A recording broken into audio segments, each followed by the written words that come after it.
Hey guys, in this video, I'll show you how to resize image in Notion.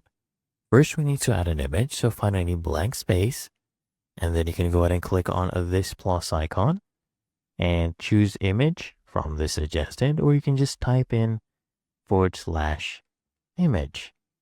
Okay, and then you click on that. There's multiple ways to add an image. You can upload a file from your PC. You can embed a link, for example, from Imgur. You can come here and search for an image or add a GIF from here as well. So let's say I want to add an image of this, right? So what you need to do is just hover over the image and you'll see these black handles popping up. So you just hold one of them, okay? And you can just drag them to the right or left to resize. So that is the only option they give you to resize an image in Notion. Otherwise, it is really that easy and simple.